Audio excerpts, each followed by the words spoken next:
Yeah, I buckled it up too. That's how you come in. Hold on, let me get my leg strap in right there. Now we're ready. 4 days later, we're still smiling. Yeah. Oh yeah. Talk about going back and how it worked out. No, it felt great. There was some other teams out there that was looking at me that gave me a pretty good deal too, but it ultimately came down to not wanting to leave. I loved it here in Charlotte. I like coming down to Spartanburg. Notice the love and like part switched. But yeah, I like coming down to Spartanburg, getting used to this heat, getting acclimated to my new teammates and things of that nature.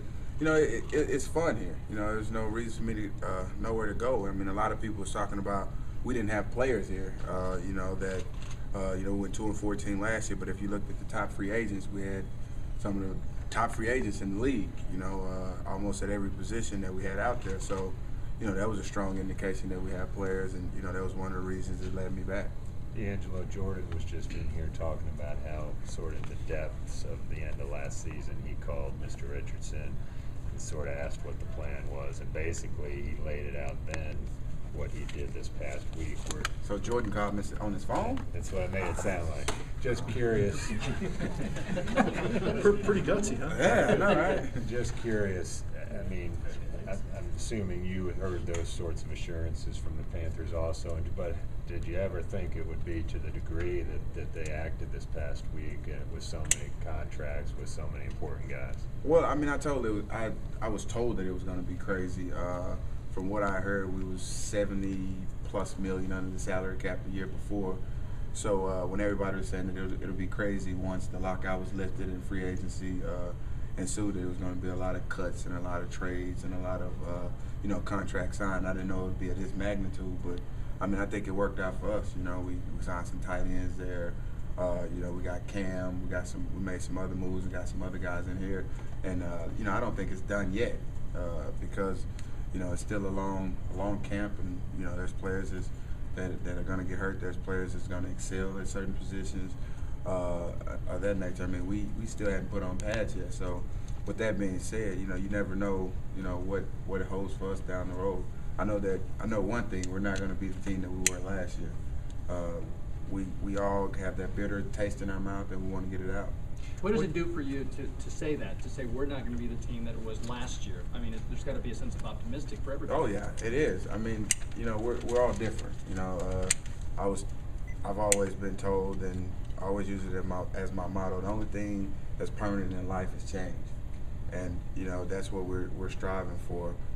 Last year we went 2-14. A lot of things didn't work out like we planned, and the is what it is no more.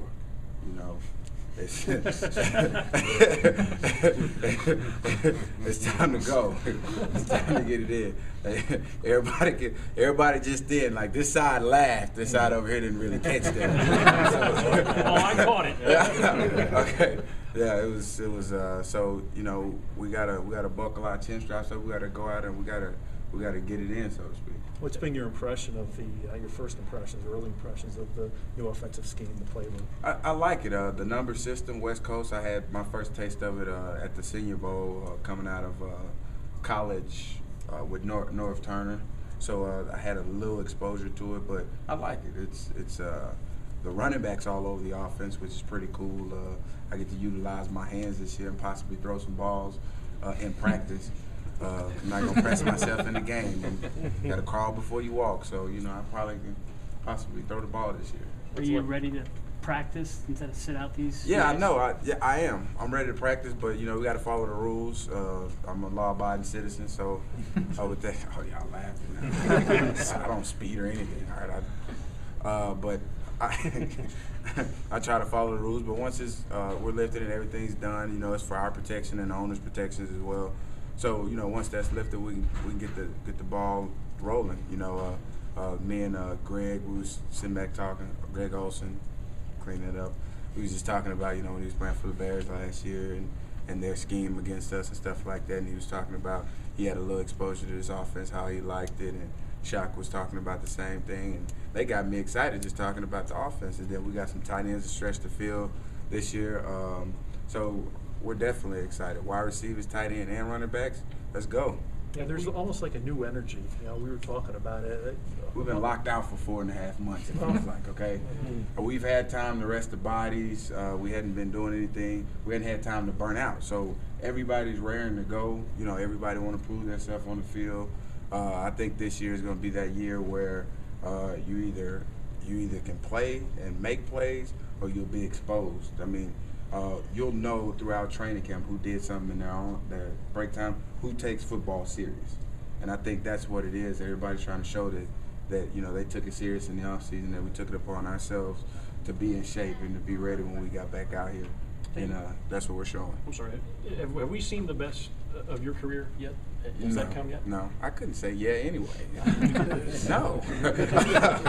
For real? Set me up, huh? Wow. No, you don't Out of all people, it was you. Judge, prior to last week's spending spree, how much did it affect the players when you see other teams spending, when meanwhile you guys kind of stood pat and were, you know, so far underneath the salary cap? Last year? Or just in the past, you just a lot of people We don't question the organization's commitment. It's kind of to like paying we guys. pay attention to it, but we really don't, because we got a job to do over here, and it's kind of like, oh, okay, they got so and so, okay, all right. It's not like comparing them to us, because at the end of the day, no matter how well you look on paper, you still got to get in between those lines and play football. I almost referred to a team, and I wasn't going to do that, so I stopped. What's your other quarterback situation? What is our quarterback situation? Deal? I don't know. You tell me. I was going to ask y'all. I mean, Working with him.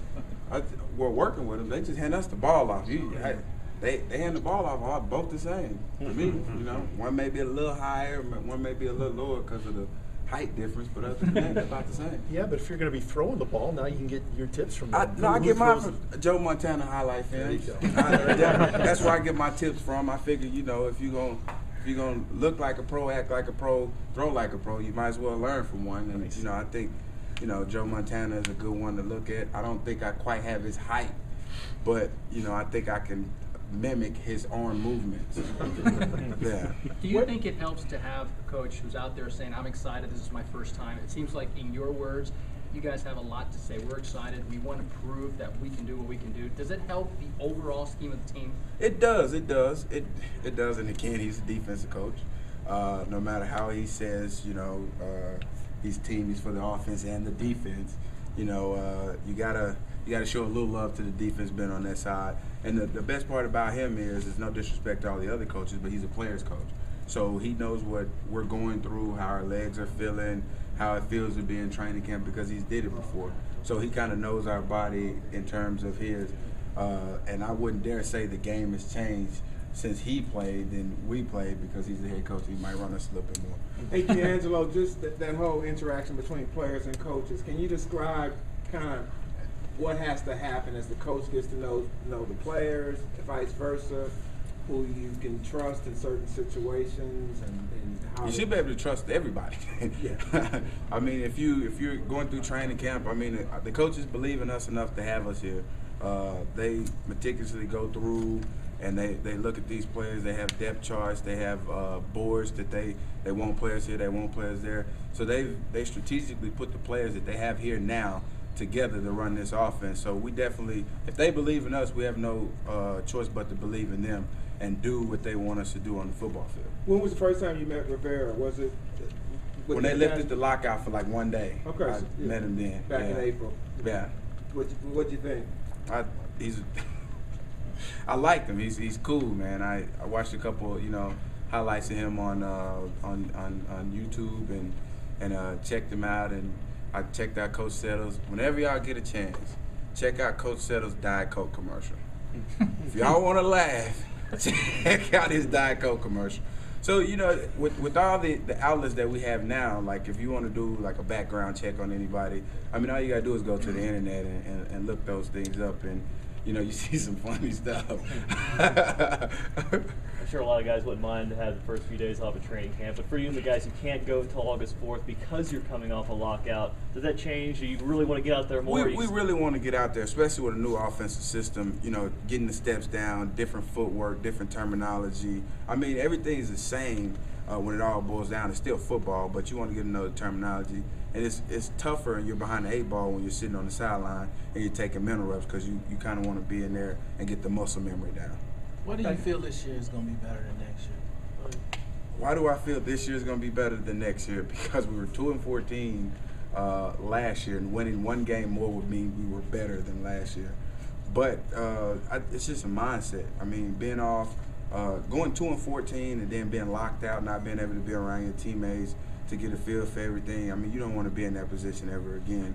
And that's something that's driving us and that's pushing us. I mean, we're going to come out, we're going to play. And, you know, some teams, I noticed in the National Football League, but there's a lot of teams that don't even have us circled on their calendar. They just go up to the Baltimores or go up to the New Englands or go up to the New Yorks of this world and just pass us up. Meanwhile, we're over here working just as hard as those teams, and then when it comes time to play, you know, we're the underdog, and then pretty soon, you know, we're in the playoffs. That's what happened to us when we went like 13-3 when Jake was here. Everybody passed us up, wrote us off. Do you feel you can compete in this division, playing a really tough division? What do you feel you guys can we can fit compete. in? It's the National Football League. What do you mean? I mean, hey, you said 2-4. You finished 2-4, and you play against three teams, legitimate teams, who two of the three almost made the playoffs. The third one, Tampa Bay, came close, and you guys were 2-4. So with that being said, then we came close to making the playoffs. If Tampa came close, because they were out of it just like we were. Well, yeah, they were out of it. They won 10 games. Yeah, I know, but we still was at home watching the playoffs. Yeah, they were. They were competitive. Oh, okay. So it's competitive even though you didn't make the playoffs and had a 10-6 record. I thought our ultimate goal was to make the playoffs. It is. Okay. So they were. So 2-14 and 10-6 was got you the same place. But you would rather be win 10 games than 2. Okay. I'm sorry. I didn't understand the question. All right, we're good.